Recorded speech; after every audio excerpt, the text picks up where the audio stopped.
The morning was like any other in the small suburban neighborhood. The sun was just rising, casting a soft glow over the quiet streets as the first rush of commuters began to stir. In the early hours, the usual sounds filled the air.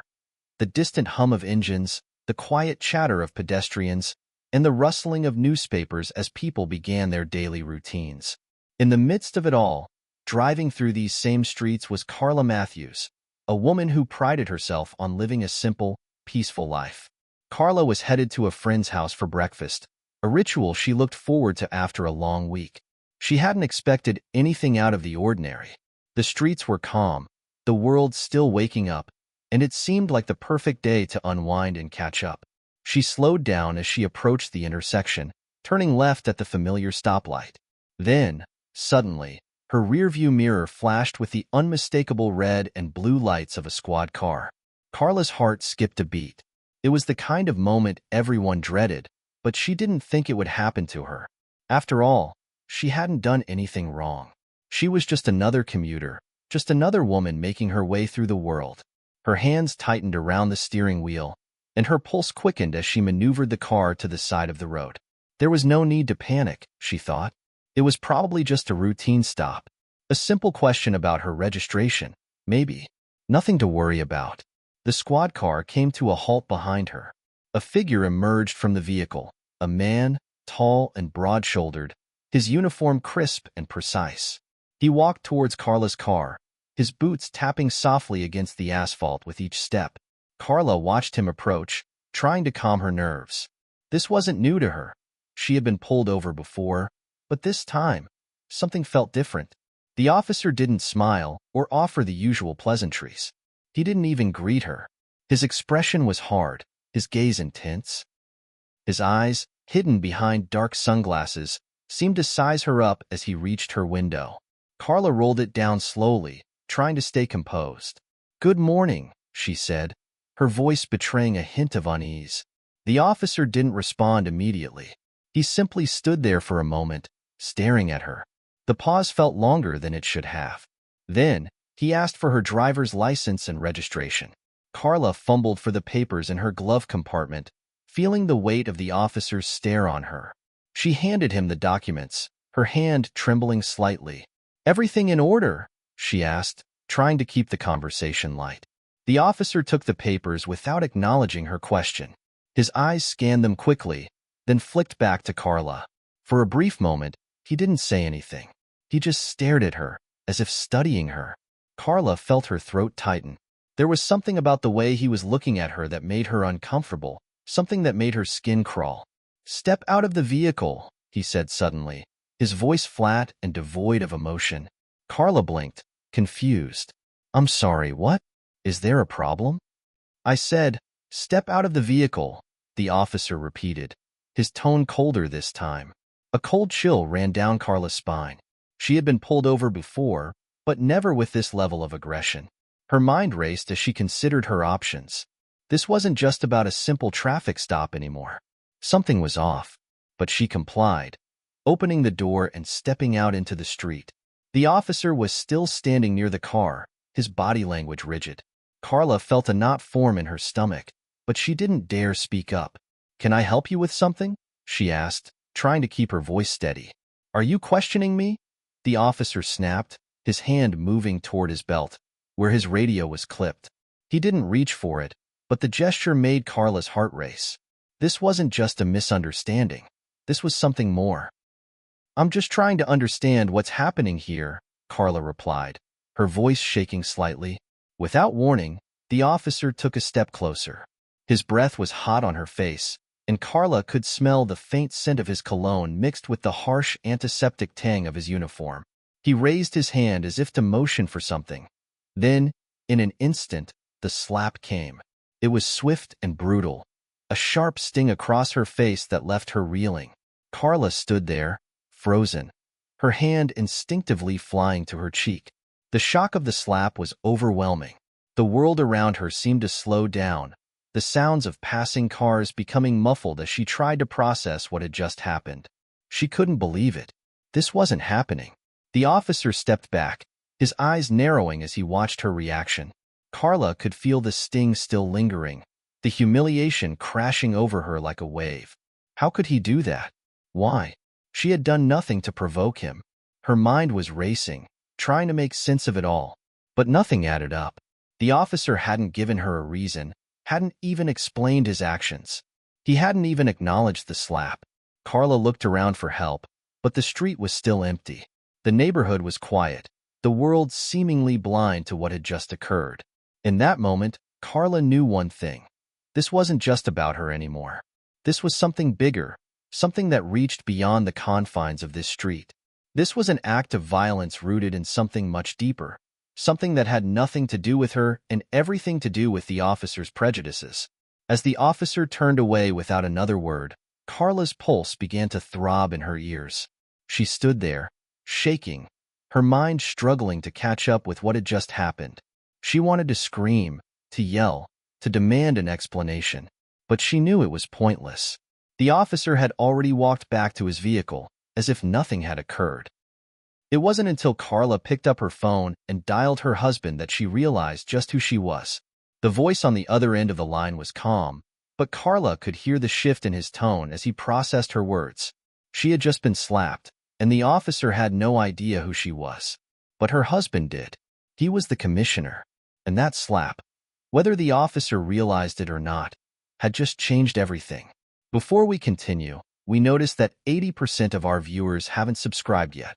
Your support is crucial in our mission to raise awareness and fight against racism. Please subscribe and turn on notifications so you don't miss any of our impactful stories. Let's unite in the fight against racism.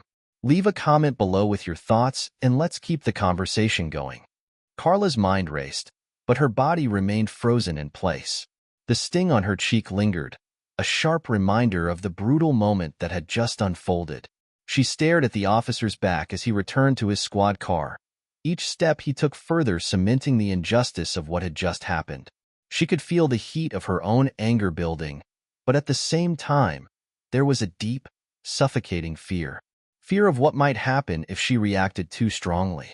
Fear of being dismissed, of being ignored, of being nothing more than just another nameless woman, standing on the side of the road while her rights were trampled on.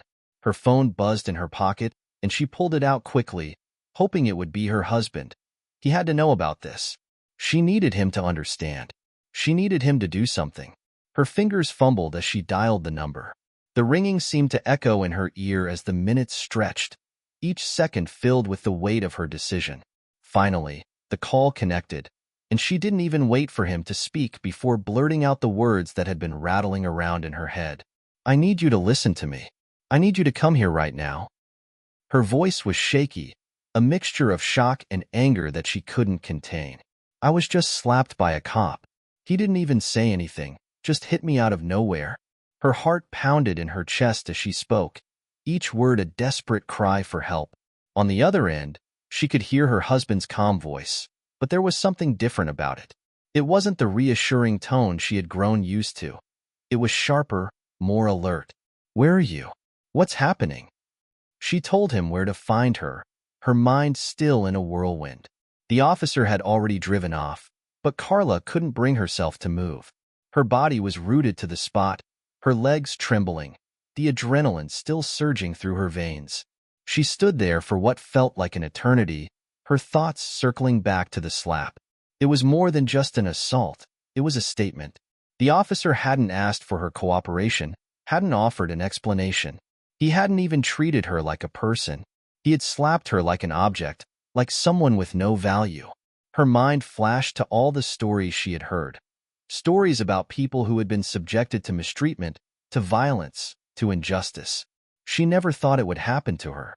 Not like this. Not so suddenly. Her phone buzzed again, and she looked down to see a message from her husband. "I'm on my way. Stay where you are. Don't do anything."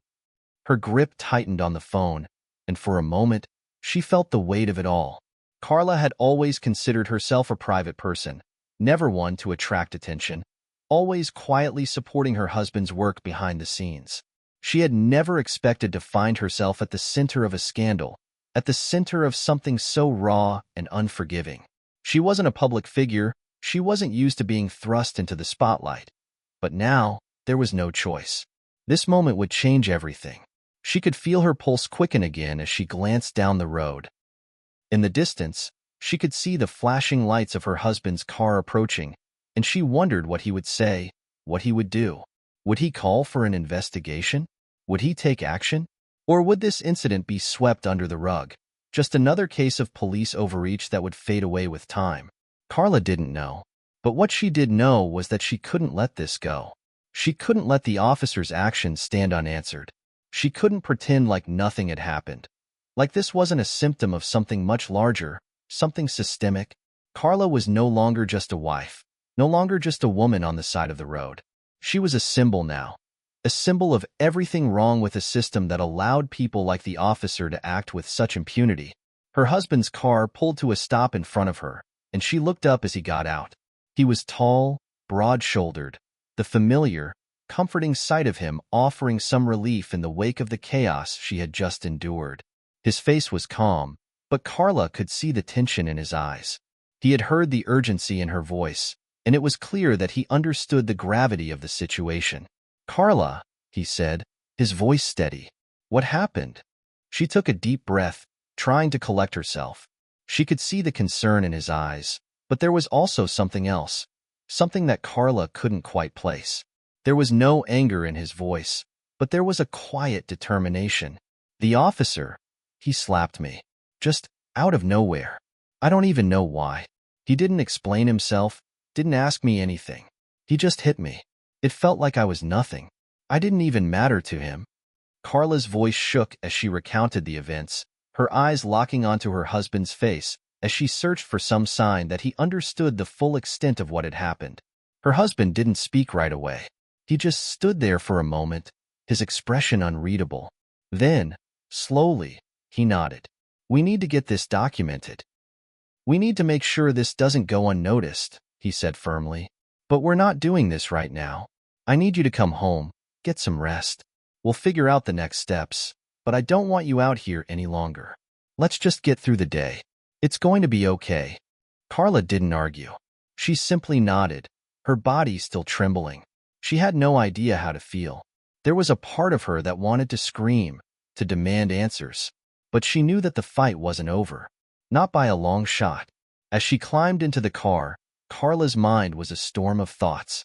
She couldn't shake the feeling that this incident wasn't just about her, that it was a reflection of something much bigger. She had witnessed countless examples of abuse, heard the stories, seen the statistics. But now, it wasn't someone else. It wasn't a headline in the news. It was her, standing at the intersection of injustice, caught in the ripple of a system that didn't care. Her husband drove them home, the silence in the car heavy with the weight of unspoken thoughts. She didn't know what would happen next, or how things would unfold. All she knew was that the moment she was slapped by that officer, everything had changed, and nothing would ever be the same again. Carla stood there, her body trembling as she watched the officer return to his squad car. His back was turned, his posture rigid, as though he'd already moved on from the scene and left her in the dust. But Carla couldn't move. She couldn't even bring herself to glance away from him. Her heart was pounding in her chest, each beat a reminder of the blow she'd just endured. It wasn't just the physical sting that hurt, it was the humiliation, the cold, dismissive way he'd slapped her, the brutality, the thought that she meant nothing to him. And the worst part? He didn't even know who she was. Her phone vibrated in her pocket. Without thinking, she pulled it out, already dialing her husband's number. The words she had to say felt like a weight in her throat, but there was no stopping them. She needed him. She needed to tell him what had just happened, even if it sounded unreal to her ears. Even though part of her couldn't quite believe what had unfolded. The phone rang. Each second felt like an eternity. She could hear the muffled sounds of traffic, the soft whoosh of passing cars, as she waited for her husband to pick up. And when he finally did, she rushed into the conversation before he could even say hello. "I've been slapped by a cop," Carla blurted out, her voice thick with disbelief. "I didn't do anything. He just hit me." The words spilled out faster than she could control them, and she felt her hands begin to shake again. Her husband's voice was calm, but tinged with an undercurrent of urgency. "Carla, are you okay? Where are you?" I'm fine, but that's not the point, she snapped. He slapped me, Mike. For no reason. I don't know what to do. I don't even know why. I didn't do anything to him. I was just driving down the street. She paused for a second, taking a shaky breath. He didn't even say anything, Mike. He just slapped me and walked away like nothing happened. Okay, Mike said, his tone shifting. I'm on my way. Don't move. I'm coming to get you. We'll figure this out. The call ended abruptly, and Carla lowered the phone, staring at the officers retreating back. Her mind was in overdrive, trying to make sense of it all. Why had he done it? Was it because she was a woman? Was it because she was an easy target? The officer hadn't even given her a chance to explain herself, hadn't even considered the possibility that she wasn't who he thought she was. To him, she wasn't a person. She was a nameless face, something to be dismissed, something to be dominated. He had no idea who she was, no idea that she was married to the commissioner. Her breathing slowed, but the fear still gripped her. She wasn't sure if it was fear of what might happen next, or fear of how little control she had over the situation. The officer had just walked away, his head high and his steps quick, leaving Carla alone on the side of the road. But Carla knew, deep down, that he hadn't left. Not really.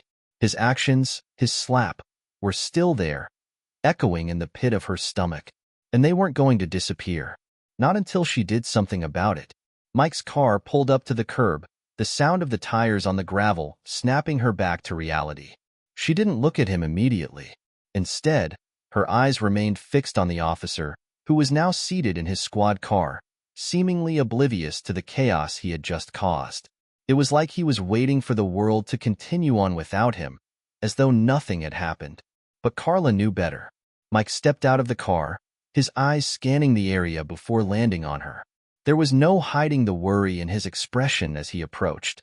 He was tall, broad-shouldered, the kind of man who commanded respect even in the quietest of moments. He was always calm, measured in his actions, especially when it came to his job. But Carla could see it. There was a storm brewing behind his eyes, something that was just waiting to break loose. "What happened?" he asked, his voice steady, but his eyes not quite hiding the anger that was building. Carla explained, her voice faltering as she recounted the event. She told him about the officer's sudden aggression, the slap, the coldness of the whole exchange. But Mike's face was unreadable, and Carla couldn't tell if he was processing the words or if he was already thinking about the next steps. He remained silent as he listened, his jaw clenched, his body tense as if he was fighting to keep his composure. Once she finished, Mike took a deep breath, his hands instinctively clenching at his sides. "We need to get this on record," he said, his tone firm. "This isn't just going to be swept under the rug." Carla nodded, though she felt a part of her bristle at the thought of it. She knew Mike was right. This wasn't just something they could ignore. This was an act of violence that needed to be addressed, but she wasn't sure what that would look like. The officer, the man who had assaulted her, didn't know who she was. He didn't know that she was married to the commissioner. If he had, would he still have done it? Would he still have felt that same sense of superiority, that same impulse to humiliate her? But Carla didn't have time to dwell on that now. She was beyond that point. She couldn't let this go, couldn't let the officer's actions be forgotten. She wasn't going to be just another story lost in the noise. She wouldn't let him make her feel small. Not this time. "We'll start by talking to the station," Mike continued, his voice cold now. "I'll make sure they know what happened. This is going to be dealt with. Trust me." Carla followed him to the car, still shaking, still processing. She could feel her pulse hammering in her chest. Every inch of her wanted to do something. To take control, to get justice, to make sure the officer paid for what he'd done. But she knew it wasn't going to be that easy. This wasn't just a personal vendetta against her. This was about something bigger. The system that allowed people like that officer to get away with their actions, to walk away from a situation like that with no consequences. But Carla wasn't going to let him get away with it. Not this time. As they drove toward the police station, Carla's thoughts continued to race. She had a million questions. What would happen when they filed a report? How would the department handle it?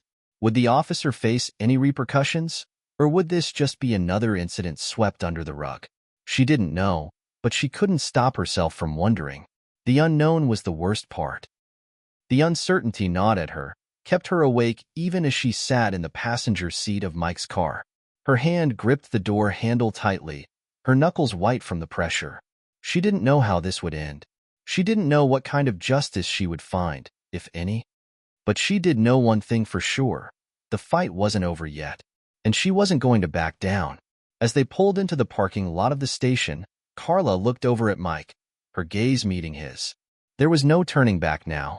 This was it. Whatever happened next, they would face it together. They would make sure this officer, this man who had thought he could get away with violence, was held accountable. And it would start now. The air was thick with anticipation as Mike parked the car outside the police station.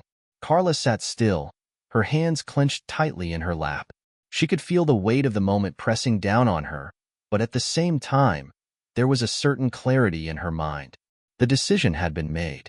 There was no turning back now, no retreating into the shadows. She was going to take this head-on, no matter what came next. As they stepped out of the car, the familiar hum of the police station loomed over them, a stark contrast to the quiet that had filled the streets earlier that morning. The building, an imposing structure of concrete and glass, seemed to mock her in some way. Carla had always viewed it as a place of authority, a place where justice was supposed to be served. But now, she felt an uneasy sense of disconnect. What was supposed to protect her had failed her. Mike moved with purpose, his stride long and deliberate. Carla followed closely behind, her mind racing as they approached the entrance. She knew she had to stay composed, but every step felt heavier than the last. She had to remain calm, she reminded herself. This wasn't just about her anymore. It wasn't just about the slap. It was about something bigger, something systemic. She was no longer just Carla Matthews, the wife of the commissioner. She was someone fighting for a system that had long failed too many people. Inside the station, the atmosphere was sterile and cold. Carla's footsteps echoed in the hallway as they walked past rows of officers, each one looking too busy, too engrossed in their tasks to notice her. There was a subtle tension in the air, something that Carla couldn't quite place. The officers moved with purpose, their eyes fixed on their work, but every so often, she caught a glimpse of someone looking up at her. A brief flicker of recognition, a knowing glance. Mike led her through the maze of hallways to the Internal Affairs office. He didn't say much as they walked, his focus on what lay ahead. Carla tried to keep her composure, but a part of her wanted to scream, to demand that the whole world stop and take notice of what had just happened to her. But she knew better. This wasn't the time for emotions to take control. When they reached the door to Internal Affairs, Mike gave a quick knock before entering. The room inside was small, with a few desks scattered around and a couple of officers seated behind them, looking up as they entered. The woman behind the desk, a middle-aged officer with short-cropped hair and a no-nonsense demeanor, looked up at them with an unreadable expression. "You wanted to file a report?" she asked, her voice matter-of-fact. Mike nodded, and Carla stepped forward. Her breath caught in her throat as she took a seat across from the officer. She hadn't expected the process to be so clinical, so impersonal.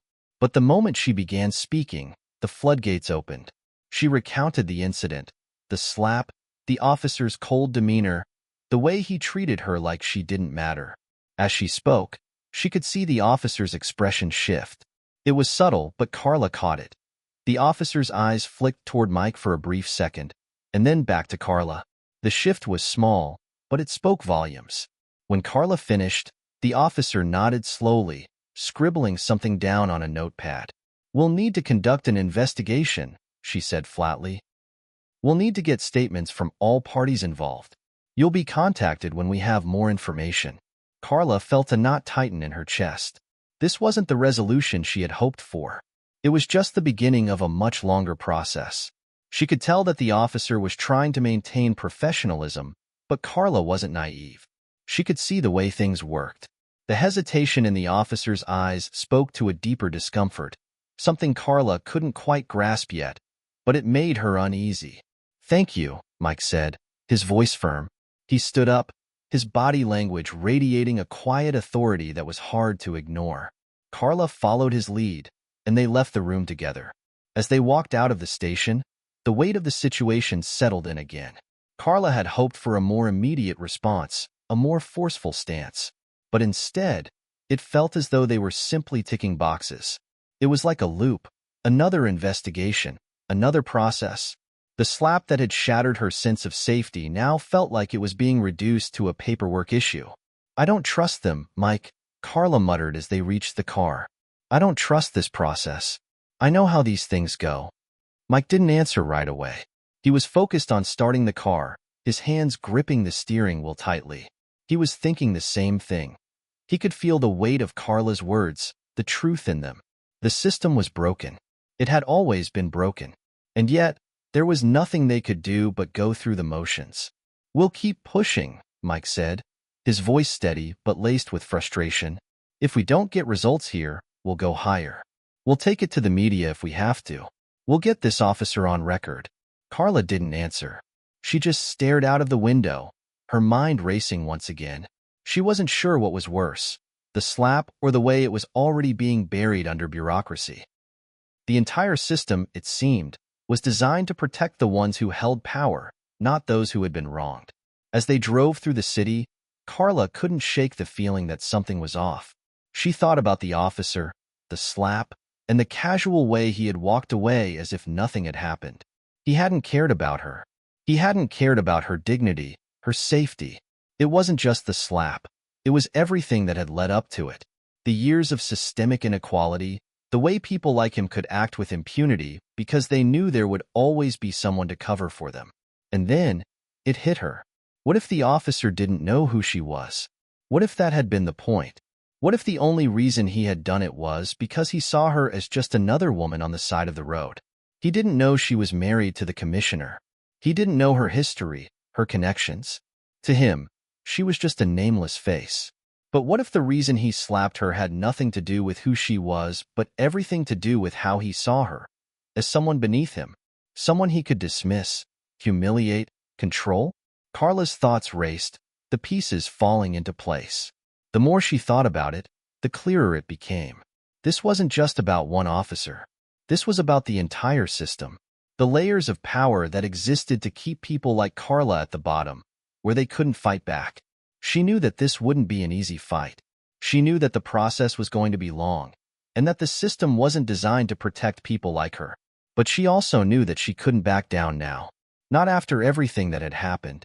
"Mike," Carla said, her voice steady but filled with conviction, "I'm going to make sure this doesn't go away. This won't be buried. Not like everything else. We're going to fight this." Mike glanced over at her, his eyes meeting hers for the first time since they left the station. There was a fire in her eyes now, a determination that hadn't been there before. She wasn't just fighting for herself anymore. She was fighting for something much bigger. And in that moment, Mike knew that she was right. The fight was just beginning. And this time, they wouldn't stop until the truth was exposed. The days that followed felt like an endless loop of frustration and quiet resolve. Carla's mind never seemed to rest. Every waking moment was filled with thoughts of the officer, the slap, the system that had failed her. The process of filing the report, meeting with internal affairs, and dealing with the mounting pressure of the public eye weighed heavily on her.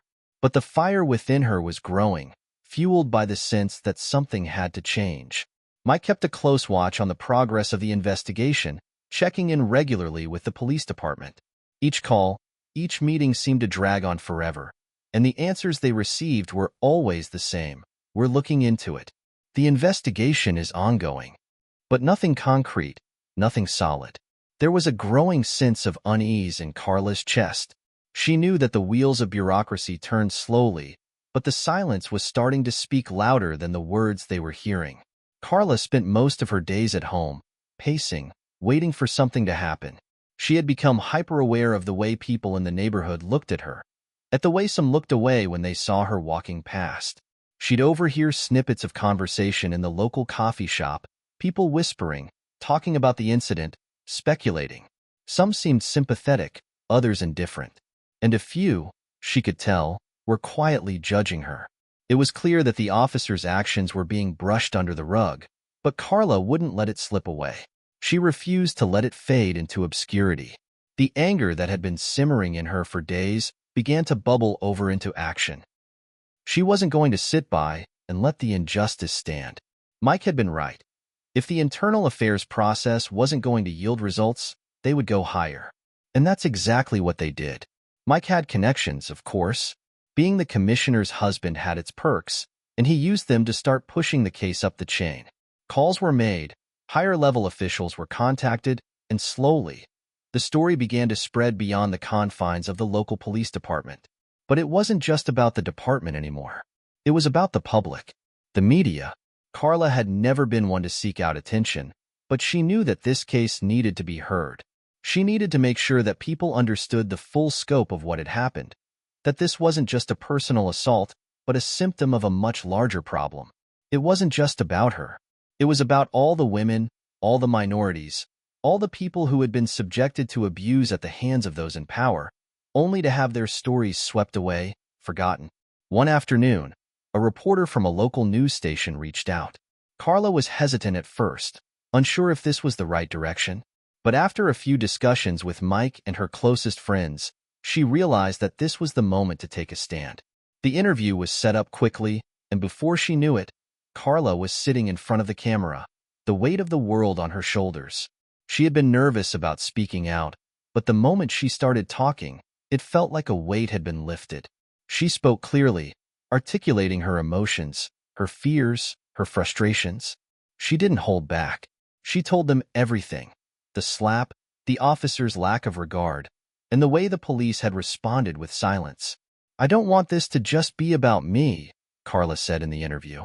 "I want it to be about all the people who have been silenced, whose stories have been ignored. This is bigger than just one incident. This is about a system that continues to let people like that officer get away with their actions. It's about time we hold people accountable." The interview aired that evening, and it didn't take long for the story to spread. The next day, social media was buzzing with people sharing the interview, commenting, discussing. Public outrage grew as the story began to gain traction. News outlets picked it up, and soon, Carla's story was being broadcasted across the city. People were talking about it, discussing it in the streets, in coffee shops, in offices. But as much as Carla appreciated the growing support, there was something else that began to settle in, a darker side of the fallout. With attention came scrutiny. With the rise of support came the rise of critics. People who didn't understand the full scope of the situation began to voice their opinions, attacking Carla for making a scene, for ruining the reputation of the police department. Comments flooded in, some sympathetic, others downright cruel. They labeled her as opportunistic, as someone trying to tear down the very system her husband had worked hard to build. The worst part? Carla could see it happening around her. Her neighbors, once friendly faces, began to avoid eye contact. Her friends, some of whom had been supportive, started to pull away, unsure of how to handle the situation. She heard whispers behind closed doors, people questioning her motives, her integrity. Carla's heart sank. Was she doing the right thing? Was she making a difference? Or was she just bringing unnecessary drama into her life?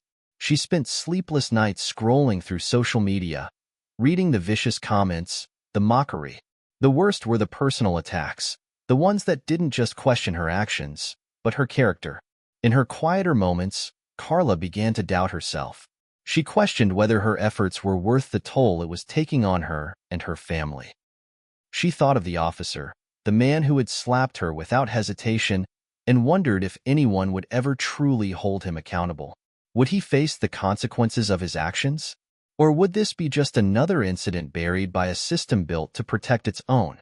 It was at her lowest point, after reading a particularly cruel message online, that Mike finally sat down with her to talk. "We're in this together, Carla," he said, his voice soft but firm. "You can't let these people dictate what you do. They don't know what it's like to be in your shoes. They don't know what it's like to be in a position of power and abuse. But you do. And that's why this is so important. You're doing this for the right reasons, not just for yourself. You're doing this to make sure it never happens again." Carla nodded, tears brimming in her eyes as she realized the depth of what Mike was saying. She couldn't let the hate drown out the truth. She couldn't let the system protect the ones who were perpetuating the cycle of abuse. She was doing this because it was the right thing to do, and no matter how hard it got, she wouldn't back down. As the weeks passed, the legal side of the case began to unfold. Carla was contacted by lawyers, investigators, and internal affairs officers. The officer who had assaulted her was placed on administrative leave, pending an investigation.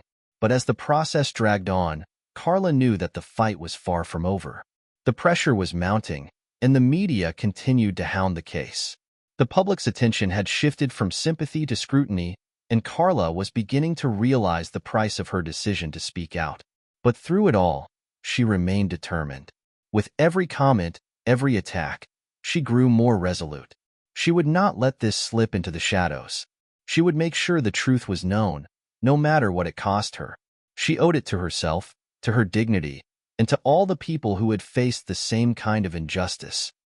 And though the social fallout was painful, Carla knew deep down that this was the beginning of something bigger. The fight for justice was far from over, but the first crack in the system had been made. And that crack? It wasn't going away. Not this time. Days stretched into weeks, and the pressure continued to build. Carla's decision to speak out had thrown her into a whirlwind of scrutiny and criticism, but it had also ignited a spark of hope in her. She wasn't just fighting for her own justice anymore. She was fighting for the countless others who had been silenced by fear, by intimidation, and by the broken system that protected those who abused their power. With every news segment, with every tweet, and with every conversation in the coffee shops and living rooms across the city, the truth was coming to light. Mike stood by her through it all, a pillar of strength in her corner. But even he could see the toll it was taking. Carla was exhausted, physically, mentally, emotionally. The constant public attention, the endless interviews, and the relentless scrutiny were wearing her down. But Carla refused to back down. This was too important. The fight was too important. The officer involved in the incident had been placed on administrative leave, and internal affairs had conducted their investigation. The weight of Carla's story, combined with the growing public outcry, had led to more thorough scrutiny. Carla had never wanted to be in the public eye, but she knew now that her role was vital. If she didn't speak out, if she didn't keep pushing, then nothing would ever change. The officer, the department, everything would remain the same. One evening, after another exhausting day of meetings, Carla sat alone in the living room, flipping through the messages she'd received. Some of them were supportive, offering words of encouragement. Others were laced with hatred, blaming her for ruining the officer's life, questioning her integrity. Carla read each one with a sense of numbness. She had stopped trying to make sense of the hateful comments. There was always going to be opposition, but she couldn't afford to let it consume her. She was doing the right thing, and that was all that mattered. Just as she was about to set her phone down, it rang. The number was unfamiliar, but something in her gut told her that this call was important. She answered quickly, her pulse quickening as she heard the voice on the other end. "This is Officer Harris from the district office. I'm calling to inform you that the investigation into the officer who assaulted you is complete. We've reached a conclusion." Carla's heart skipped a beat. She had been waiting for this moment, but hearing those words, hearing that they had reached a conclusion, brought a mix of relief and dread. She couldn't read Harris's tone, but she wasn't going to let herself get carried away. "What's the conclusion?" Carla asked, her voice steady, though her mind was racing. "The officer has been found guilty of misconduct. He will face disciplinary action, which includes a suspension without pay for 6 months and mandatory retraining. Additionally, the department will be implementing new policies around interactions with civilians to prevent incidents like this from happening again." Carla took a deep breath, trying to process the weight of the words. The officer's punishment was substantial, more than she had expected, but it still didn't feel like enough. It wasn't just about the officer. It was about the system, about the culture of complacency that allowed such behavior to go unchecked for far too long. "Is that all?" she asked, trying to mask the frustration that bubbled up inside her. "There's more," Harris continued, his voice softer now. "The department is offering an apology to you. They acknowledge that this incident should have been handled differently from the start. We're also offering financial restitution for the emotional and physical distress you've endured. You can discuss the details with our legal team if you choose to accept that offer." Carla's mind was a blur. Financial restitution? An apology? Part of her wanted to accept it, to put it behind her and move forward.